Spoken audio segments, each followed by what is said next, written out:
ओम परमात्मने नमः। 45वें अध्याय में श्री सुखदेव जी कहते हैं कि परीक्षित, भगवान श्री कृष्ण ने देखा कि माता पिता को मेरे ऐश्वर्य का, मेरे भगवत भाव का ज्ञान हो गया है, परंतु उन्हें ऐसा ज्ञान होना ठीक नहीं। इससे तो ये पुत्र स्नेह का सुख नहीं पा सकेंगे। ऐसा सोचकर उन्होंने उन पर अपनी वह योग माया फैला दी जो उनके स्वजनों को मुग्ध रखकर उनकी लीला में सहायक होती है।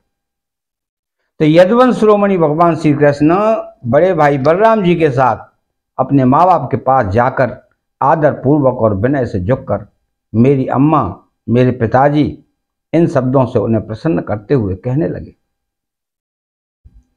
कि पिताजी, माताजी, हम आपके पुत्र हैं और आप हमारे लिए सर्वदा उत्कंठित रहे हैं, फिर भी आप हमारे बाल्य, पौगड और किशोर अवस्था का सुख हमसे नहीं पा सके। दुर्दैववश हम लोगों को आपके पास रहने का सौभाग्य ही नहीं मिला। इसी से बालकों को माता पिता के घर में रहकर जो लाड़ प्यार का सुख मिलता है वह हमें भी नहीं मिल सका। पिता और माता ही इस शरीर को जन्म देते हैं और इसका लालन पालन करते हैं, तब कहीं जाकर यह शरीर धर्म, अर्थ, काम अथवा मोक्ष की प्राप्ति का साधन बनता है। यदि कोई मनुष्य 100 वर्ष तक जीकर माता और पिता की सेवा करता रहे, तब भी वह उसके उपकार के ऋणी नहीं हो सकता। जो पुत्र सामर्थ्य रहते भी उसके मरने पर यमदूत उसे उसके अपने शरीर का मांस खिलाते हैं, जो पुरुष समर्थ होकर भी बूढ़े माता पिता, सती, पत्नी, बालक, संतान, गुरु, ब्राह्मण और शरणागत का भरण पोषण नहीं करता, वो जीता हुआ भी मुर्दे के समान है। पिताजी, हमारे इतने दिन व्यर्थ ही बीत गए, क्योंकि कंस के भय से सदा उद्विग्न चित्त रहने के कारण हम आपकी सेवा करने में असमर्थ रहे। मेरी माँ और मेरे पिताजी, आप दोनों हमें क्षमा करें।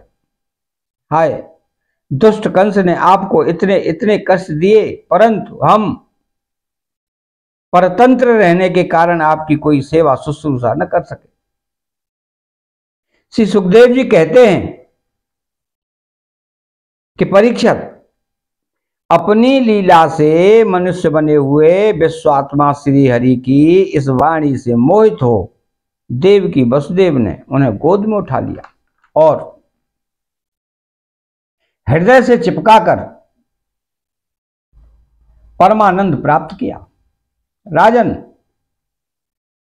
वे स्नेह पास से बंधकर पूर्णतः मोहित हो गए और आंसुओं की धारा से उनका अभिषेक करने लगे, यहां तक कि आंसुओं के कारण गला रुध जाने से वे कुछ बोल भी न सके। देवकी नंदन भगवान श्री कृष्ण ने इस प्रकार अपने माता पिता को सांत्वना देकर अपने नाना उग्रसेन को यदुवंशियों की का राजा बना दिया और उनसे कहा कि महाराज, हम आपकी प्रजा हैं, आप हम लोगों पर शासन कीजिए। राजा ययाति का शाप होने के कारण यदुवंशी राज सिंहासन पर नहीं बैठ सकते, परंतु मेरी ऐसी ही इच्छा है, इसलिए आपको कोई दोष न होगा। जब मैं सेवक बनकर आपकी सेवा करता रहूंगा, तब बड़े बड़े देवता भी सिर झुकाकर आपको भेंट देंगे। दूसरे नरपतियों के बारे में तो कहना ही क्या है। परीक्षित, भगवान श्री कृष्ण ही सारे विश्व के विधाता हैं। उन्होंने जो कंस के भय से व्याकुल होकर इधर उधर भाग गए थे, उन यदु, वृष्णि, अंधक, मधु, दासार और कुकुर आदि वंशों में उत्पन्न समस्त सजातीय संबंधियों को ढूंढ ढूंढ कर बुलवाया। उन्हें घर से बाहर रहने में बड़ा क्लेश उठाना पड़ा था। भगवान ने उनका सत्कार किया, सांत्वना दी, उन्हें खूब धन संपत्ति देकर तृप्त किया तथा अपने अपने घरों में बसा दिया। अब सारे के सारे यदुवंशी भगवान श्री कृष्ण तथा बलराम जी के बाहुबल से सुरक्षित थे। उनकी कृपा से उन्हें किसी प्रकार की व्यथा नहीं थी, दुख नहीं था। उनके सारे मनोरथ सफल हो गए थे, वे कृतार्थ हो गए थे। अब वे अपने अपने घरों में आनंद से विहार करने लगे। भगवान श्री कृष्ण का वदन आनंद का सदन है। वह नित्य प्रफुल्लित, कभी न कुम्हलाने वाला कमल है। उसका सौंदर्य अपार है। सदैव ह्रास और चितवन उस पर सदा नाचती रहती है।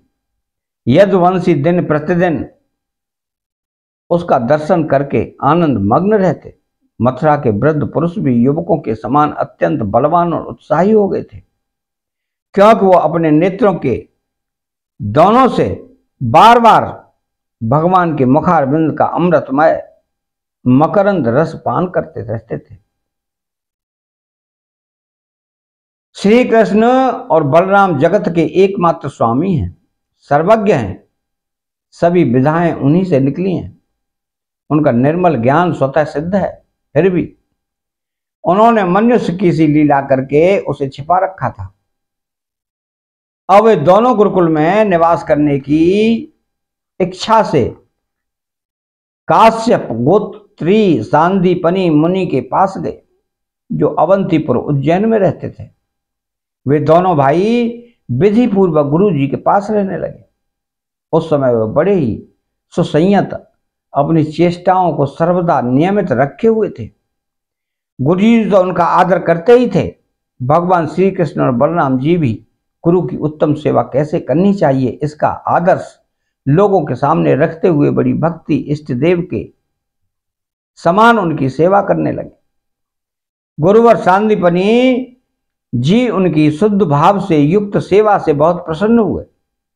उन्होंने दोनों भाइयों को 6 अंग उपनिषदों सहित संपूर्ण वेदों की शिक्षा दी। इनके सिवा मंत्र और देवताओं के ज्ञान के साथ धनुर्वेद, मनुस्मृति आदि धर्मशास्त्र, मीमांसा आदि वेदों का तात्पर्य बतलाने वाले शास्त्र, तर्क विद्या, न्याय शास्त्र आदि की भी शिक्षा दी। साथ ही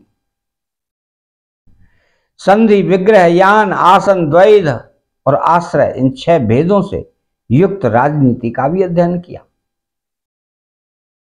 परीक्षण: भगवान श्री कृष्ण और बलराम सारी विद्याओं के प्रवर्तक हैं। इस समय केवल श्रेष्ठ मनुष्य का सा व्यवहार करते हुए ही वे अध्ययन कर रहे थे। उन्होंने गुरु जी के केवल एक बार कहने मात्र से सारी विद्याएं सीख ली। केवल 64 दिन रात में ही संयमी शिरोमणि दोनों भाइयों ने 64 कलाओं का ज्ञान प्राप्त कर लिया। इस प्रकार अध्ययन समाप्त होने पर उन्होंने सांदीपनि मुनि से प्रार्थना की कि आपकी जो इच्छा हो गुरु दक्षिणा मांग लो। महाराज, सांदीपनि मुनि ने उनकी अद्भुत महिमा और अलौकिक बुद्धि का अनुभव कर लिया था, इसलिए उन्होंने अपनी पत्नी से सलाह करके यह गुरु दक्षिणा मांगी कि प्रभास क्षेत्र में हमारा बालक समुद्र में डूबकर मर गया था, उसे तुम लोग ला दो। बलराम जी और श्री कृष्ण का पराक्रम अनंत था, दोनों ही महारथी थे। उन्होंने बहुत अच्छा कहकर गुरु जी की आज्ञा स्वीकार की और रथ पर सवार होकर प्रभास क्षेत्र में गए। वे समुद्र तट पर जाकर क्षण भर बैठे रहे।